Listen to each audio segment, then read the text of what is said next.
పాల్కొండ నియోజకవర్గ ప్రజలందరికీ నా నమస్కారాలు. నేను మీ డాక్టర్ దానేష్ శ్రీధర్ని, ఉత్తరాంధ్ర ప్రచారానికి ఇన్ఛార్జిగా ఉన్నాను. ఇలాగే మన పాల్కొండలో రేపు మన జనసేనాని శ్రీ పవన్ కళ్యాణ్ గారు, మన అభ్యర్థి శ్రీ నిమ్మక జయకృష్ణ గారి విజయం కోసం, ఆయన ప్రచారం కోసం రేపు వస్తున్నారు. సో పాల్కొండ ప్రజలందరూ కూడాను ఈ సమావేశంలో పాల్గొని విజయంగా మన ఆ రోజే మన పవన్ కళ్యాణ్ గారికి విజయం మనదే అనేటట్టు సంకేతాలు ఇవ్వాల్సిందిగా కోరుకుంటున్నా. ప్రజలందరూ అధిక సంఖ్యలో పాల్గొవాలి. పవన్ కళ్యాణ్ గారిని గెలిపిస్తే నేటి తరం కోసం, భావితరాల భవిష్యత్తు కోసం అని చెప్పి పార్టీ పెట్టారు. ఆయన ఎన్నో ఒక పెద్ద రాజకీయ పార్టీని రన్ చేయడం కోసం ఆయనకున్నటువంటి స్టార్డమ్ను కూడా పక్కన పెట్టి నేటి తరం, భావితరాలు కూడాను వాళ్ళ భవిష్యత్తు కోసం ఆలోచించి ఈరోజు ప్రజలు చాలా ఇబ్బంది పడుతున్నారు. ఈరోజు విద్యార్థులకి ఉద్యోగం లేకుండా అవుతున్నాయి. ఈనాటి విద్యార్థులకి సరైనటువంటి ఇన్స్టిట్యూట్స్ లేవు. ఈనాటి విద్యార్థులకి సరైన స్కిల్ డెవలప్మెంట్ లేదు. ఈరోజు చదువుకున్న విద్యార్థులు కూడా ఇక్కడ నుంచి వలసలు వెళ్ళిపోతున్నారు. ఇక్కడ ఆంధ్రప్రదేశ్లో అభివృద్ధి అంటూ ఏమీ లేదు. ఆంధ్రప్రదేశ్లో ఏదైనా ఉంది అంటే సంక్షేమ పథకాలు రూపంలో కొంతమంది ప్రజలకి కొంత మేర వరకే సంక్షేమ పథకాలు అందుతున్నాయే తప్ప అవసరమైన మేర కూడా ప్రజలందరికీ సంక్షేమ పథకాలు అందడం లేదు. ఈరోజు ప్రపంచంలోనే భారతదేశానికి ఒక మంచి పేరు వచ్చిందంటే శ్రీ నరేంద్ర మోడీ గారి వలన. అలాంటి నరేంద్ర మోడీ గారితో పవన్ కళ్యాణ్ గారు ఆంధ్రప్రదేశ్ను కూడా అభివృద్ధి చేయాలి అనే ఉద్దేశంతో ఆయనతో చెత్తకట్టారు. అలాగే 15 సంవత్సరాలు, సుమారుగా 15 సంవత్సరాలు మన ముఖ్యమంత్రిగా ఉండి తెలుగుదేశం పార్టీ అధినేత శ్రీ నారా చంద్రబాబు నాయుడు గారు మళ్ళీ ముఖ్యమంత్రి అయితే ఆయనకున్నటువంటి 2020 విజన్ మనందరం విన్నాం. అలాగే సన్ రైజ్ ఆంధ్రప్రదేశ్ అని చెప్పి ఆంధ్రప్రదేశ్ని ఎలా డెవలప్ చేయాలనుకున్నారో విన్నాం. అలాగే ఆయనకున్న విజన్తో హైదరాబాద్ హైటెక్ సిటీని ఎంత బాగా డెవలప్ చేశారో మనం విన్నాం. ఈరోజు హైదరాబాద్ డెవలప్ అవ్వడం వల్లే భారతదేశం డెవలప్ అవ్వడమే కాకుండా జీడిపికి ఎంతో తోడ్పడింది కనుకనే ప్రపంచంలోనే భారతదేశం గొప్పగా ఎదగబోతుంది అని చెప్పి భారతదేశంలో ఉన్నటువంటి ఆంధ్రప్రదేశ్లో ఉన్నటువంటి పర్టికులర్గా యువకులందరికీ, విద్యావంతులందరికీ ఆ విషయం తెలుసు.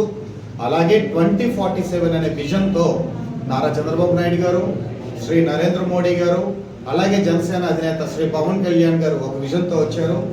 ఈ విజన్ తాలూకు ముఖ్య ఉద్దేశం ఏంటంటే వ్యవసాయదారులకి సరైనటువంటి సాగునీరు ఇప్పించాలి, ప్రతి చేతికి పని ఇప్పించాలి, ప్రతి నిరుద్యోగికి ఉద్యోగం ఇప్పించాలి, ప్రతి మహిళకి కనీసం నెలకి 1500 రూపాయలన్నా వాళ్ళ చేతికి ఆదాయం అందించాలి, బస్సుల్లో ఫ్రీగా లేడీస్ కంటూ ఫ్రీ సర్వీస్ ఇవ్వగలిగి ఉండాలి.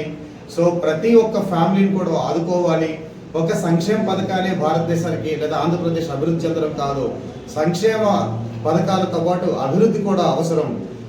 ఆంధ్రప్రదేశ్ బాగా అభివృద్ధి చెందాలి అంటే డబుల్ ఇంజన్ సర్కార్ కావాలి. ఆంధ్రప్రదేశ్ వైద్యం పర్టికులర్గా మీ అందరికీ చెప్తున్నాను, విద్య వరకు వచ్చేసరికి పవన్ కళ్యాణ్ గారి ఆలోచనలు కానీ, చంద్రబాబు నాయుడు గారి ఆలోచనలు కానీ, నరేంద్ర మోడీ గారి ఆలోచనలు కానీ ఒకటే, వైద్య రంగాన్ని డెవలప్ చేయాలి.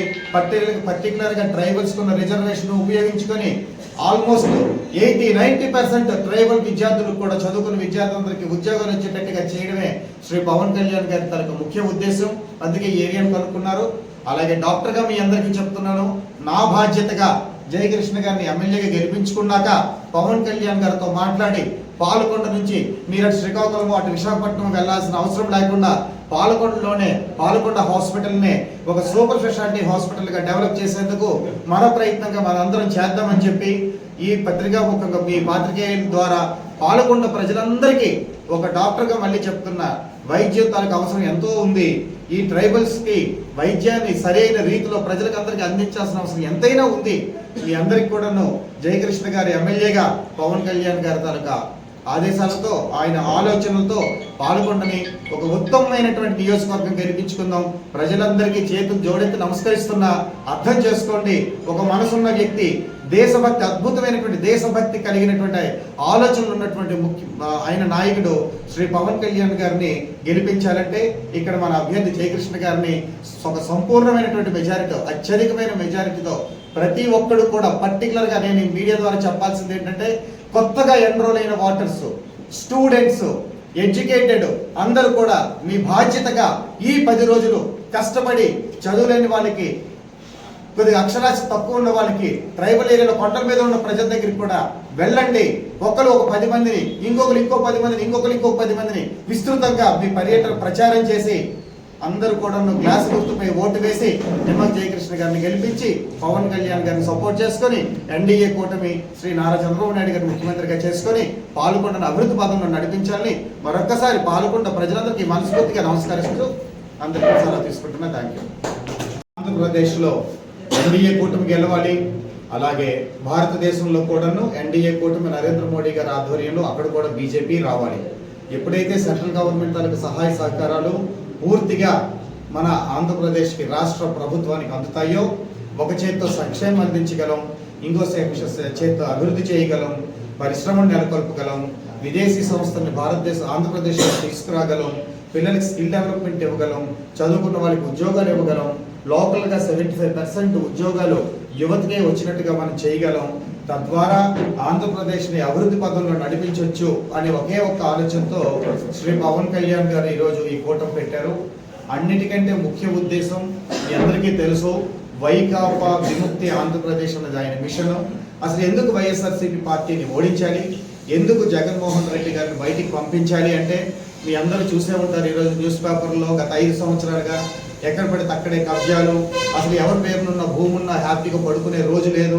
అలాగే అమాయకులైనటువంటి ప్రజల మీద ఎన్నో రకమైనటువంటి కేసులు, అనవసరమైనటువంటి విషయాల్లో కూడా ప్రభుత్వానికి వ్యతిరేకంగా ఎవరైనా ప్రభుత్వానికి ఒక తగినటువంటి ఒక మాట మాట్లాడినా కూడా ప్రభుత్వం వ్యతిరేకంగా చెప్పి వారి మీద అనవసరంగా కేసులు పెట్టి జైల్లో పెట్టించడం, కనీసం పత్రికా రిపోర్టర్లు కూడా వాళ్ళు సపోజ్ ప్రభుత్వానికి సంబంధించిన విషయాలు ఏదైనా రాయాలంటే వాళ్ళు కూడా పత్రికా స్వేచ్ఛను కూడా హరించేసి వాళ్ళను కూడా అరెస్ట్ చేయించడం, ఏ విషయము లేకుండా చంద్రబాబు నాయుడు గారిని ఏ కారణము లేకుండా అకారణంతో అతన్ని జైల్లో పెట్టించడం, ఇవన్నీ చూస్తే ఆంధ్రప్రదేశ్ ప్రజలందరూ కూడా ఎన్ని కష్టాలు పడుతున్నారో, ఎన్ని నష్టాలు పడుతున్నారో, విద్యార్థులందరూ ఎలా రోడ్ల మీద తిరుగుతున్నారో, కనీసం బీటెక్ చదివిన అబ్బాయికి 5,000, 6,000 రూపాయలతో ఉద్యోగాలు చేయాల్సినటువంటి దుస్థితి ఈ ఆంధ్రప్రదేశ్లో ఉంది.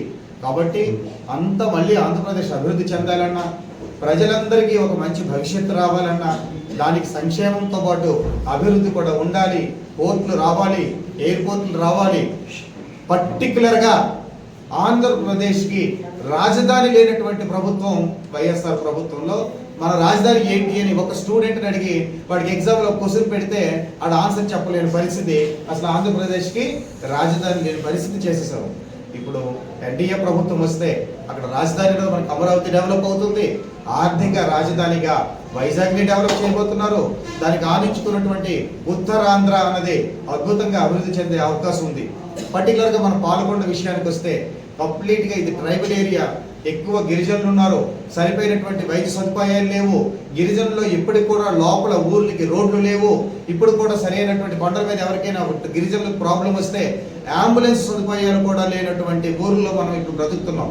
సో శ్రీ పవన్ కళ్యాణ్ గారు ఎస్టీ నియోజకవర్గమైనటువంటి పాలకొండలో కూడా ఆయన తీసుకున్న 21 నియోజకవర్గాల్లో పాలకొండను ఎందుకు సెలెక్ట్ చేసుకున్నారు అంటే ఆయన స్పెషల్ దృష్టితో ఈ పాలకొండని ఆయన చూసి ఆయన ఈ పాలకొండ నియోజకవర్గాన్ని గెలిపిస్తే జయకృష్ణ గారిని ఇక్కడ ఎమ్మెల్యే క్యాండిడేట్ గా మనం గెలిపించుకోగలిగితే పవన్ కళ్యాణ్ గారు ఈరోజు పాలకొండని ఆయన దత్తత తీసుకోవడమే కాకుండా పాలకొండని ఆయన స్పెషల్ డెవలప్మెంట్ చేయాలనే ఆలోచనతోనే పాలకొండని సెలెక్ట్ చేసుకున్నారు. పాలకొండ ప్రజలందరూ ధైర్యంగా గుండె మీద చేసుకున్నట్టు ఉండి బ్రతకొచ్చు. నిమ్మక జయకృష్ణ గారిని అత్యధిక మెజారిటీతో గెలిపించండి. పవన్ కళ్యాణ్ గారి నాయకత్వాన్ని సపోర్ట్ చేయండి. ఆంధ్రప్రదేశ్లో ఎన్డీఏ కూటమిని గెలిపించుకుందాం. విజనరీ ముఖ్యమంత్రిని డెవలప్ ఎన్నుకుందాం. తద్వారా పాల్గొండ ప్రజలందరికీ నేను ఒక డాక్టర్గా మీ అందరికీ